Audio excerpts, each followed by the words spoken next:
Hi everyone, it's Mindy Eggen. Welcome to my channel. In today's video, I am so excited to share these cards that I made using the brand new Don't Stop Believing bundle from Hero Arts. Now, this is a set that features the Gentle Giant, which I absolutely love because it reminds me of the Loch Ness Monster. So in this video, I'm going to show you how I assembled all of those die cut pieces, how I blended the layering stencil to create a gorgeous lake and mountain background. And here's the part I'm really excited to share is I stepped up the whole card using an ink pad and a sparkle paste that I honestly forgot I even had in my collection. So if you've been meaning to dig into your forgotten stash, I think this video is going to give you some inspiration to do just that. Now here's a look at the two main products that I'm going to be using. So the die set is the Gentle Giant, and then the stencil is Lake of Legends. I absolutely love when Hero Arts has these layering stencils that create scenes. They used to do Heroscapes where you could layer, it was layering stamp sets. So I get really excited and giddy when they have layering stencils.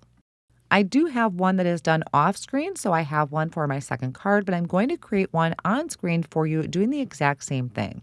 So I started with a piece of hammermill cardstock that is cut to 5.5 by 8.5.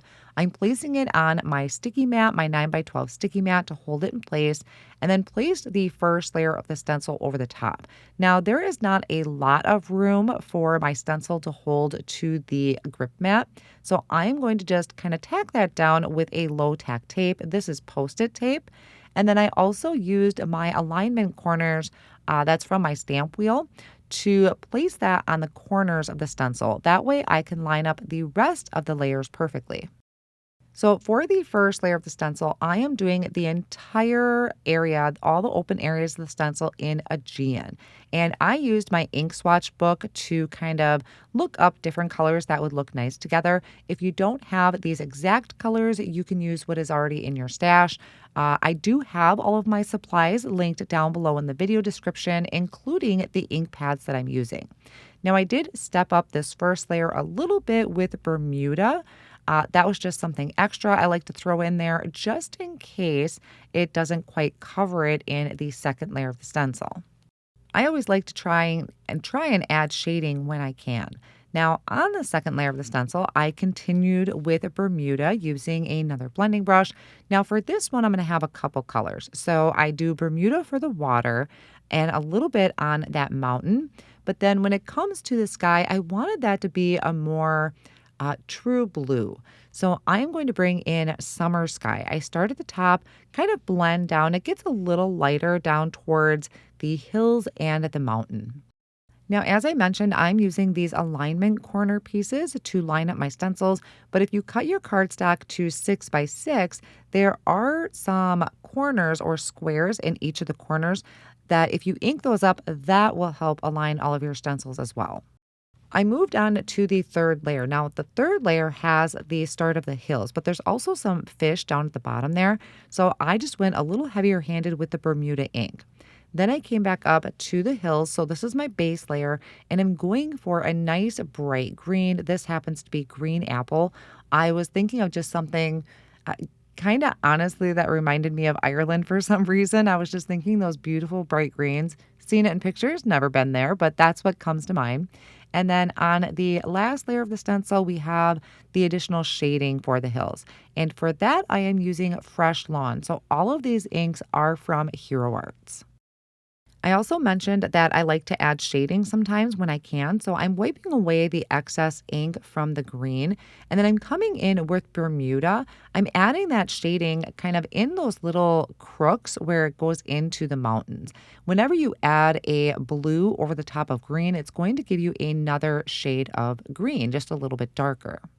Now, I am not done yet. I cleaned my stencils off screen and I brought back in the layer that is adding in the details for the water. So wherever I had used that Bermuda ink, and I am going to be adding some paste over this. And yes, Hero Arts does have some beautiful glitter paste, but I have this texture paste sparkle from Tim Holtz that's been sitting in my drawer for a while. And when I was going through my drawer, I noticed it's starting to get a little on the tough side. So I really am trying to use products I already have in my stash and gels and paste especially. So I just did that over the water area of the stencil. I'm going to remove the cardstock. I'm going to go ahead and clean my stencil off screen just by washing it in warm soapy water. And so this is going to look a little cloudy when it's wet, but I'm going to set that off on the side to dry, and I'll work on different parts of my card while that's drying. Now we have the Gentle Giant, and when I first saw this, I absolutely fell in love with it because I love mythical creatures. It's just kind of our jam. And I did do a bunch of die cutting and assembly off screen, but I'm going to do some of these seaweed pieces for you. And the reason I want to do it is to show you that there's two layers to a lot of the seaweed. So there's going to be kind of a detailed layer that goes over the top of a base layer. I used a rainforest and a fern cardstock for that. Then another thing I did, and this is where I shopped my stash again, is I have these Reactive Glitz inks from Hero Arts. Now, I tried to link what I could or where I found them, and what it is, it has that green hue to it, but it also has a shimmer to this. I had not used them very much, and I really wish I would have dug them out sooner because it does have a beautiful shimmer to it. It is very subtle, but looks really, really good on your cardstock. So while this is a new bundle that you may or may not want, I think it's still inspiring to see different products that I do have in my stash and that I am kind of, I don't want to say forcing myself to use, but being a lot more mindful about it. Now, I did do the die cutting off screen here for my monster. For these, I did Bellini and Coral, and then I also used lavender and lilac. These are both colors from the Spellbinders Color Wheel collection. I didn't add my flipper, should we say flipper, to the purple one just yet because I wasn't sure if that one was going to be holding a sentiment or not. So I'm just going to leave that one just kind of separate for right now. But you can see how it layers over a darker cardstock to give it dimension, which I thought was a really neat way of designing this set. So one card is going to have that beautiful lake scene to it. The other one, I kind of want to go for more of a simplistic background. And I wanted to also create a sea floor to add all of that seaweed to. So in the Gentle Giant die set, there is kind of this small wavy type of border. I did a small piece and then one that's a little bit taller. And I planned on layering that together with foam tape so I could add dimension. I did grab a piece of white cardstock that is cut to 4 1/4 by 5 1/2, and I'm ink blending a sky to that one using the Summer Sky. And then on this larger piece that has the wave at the top, so it's going to be a little bit shorter than my full piece background, I am doing Bermuda. So this is going to be my water or ocean or lake, whatever it may be. I did a little bit darker towards the bottom and faded off as it got towards the top. And then the smaller piece that I have that wave on is going to be my lake floor or sea floor. And for that, I did caramel ink, which, oh gosh, it's such a beautiful warm brown and perfect for the bottom of our sea. Now, another way that I thought we could use this stencil is by adding these fish, ink blended into the background. You can see where I'm kind of eyeballing it to make sure that they are above my sea floor, lake floor, whatever I keep calling it. And I am just kind of holding that down a little bit and then blending on Bermuda. And then I got another idea because they also have, I think this may be Egyptian blue. It is a reactive glitz ink once again. So I'm blending that over the top. Now that is pretty subtle. It's not as noticeable as the green was, but still something nice to try and just nice. It felt good to dig these inks out, to be honest. So I squished some of that ink onto my work surface. I mixed a little bit of water to it, and then I used that as splatters in my background. Now, you probably can't see it on camera. Not even sure if it shows up in pictures, but there is a slight shimmer to it. And then I also had the idea to add some of that glitzy green to my hills. So I lined up that layer of the stencil once again and came in with a small blending brush to add that. And I loved being able to think of these things as I was going to step up my backgrounds just a little bit more. It would look fine without it, but I do love adding a little bit of that glitz and that shimmer onto that landscape scene. Now, I apologize here. I do kind of jump around a little bit between my two cards as I was deciding what to do.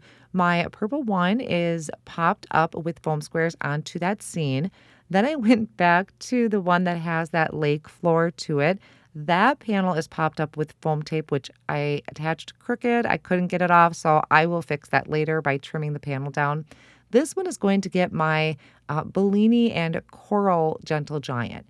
So I placed that one over the top. Since those panels are popped up, I did not pop up my monster, but I did go ahead and start filling in the scene with all of my seaweed. Some of them I also did in Peridot, which is a really, really light, I say light, bright green, just to give it some variation in color. But all of those seaweed pieces have that reactive glitz ink over the top. Now back to the scene with the layering stencil.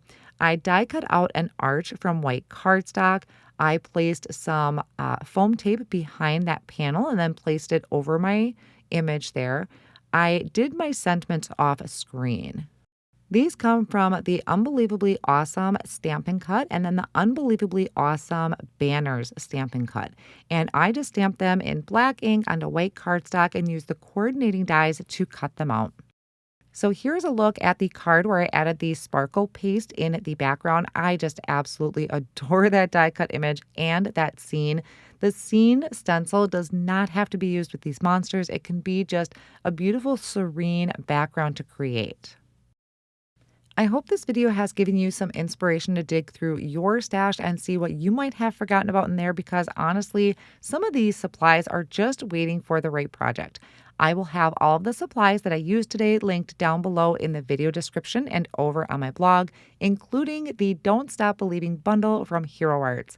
Thank you all so much for joining me today, and if you're interested, here is another video that I think you'll enjoy.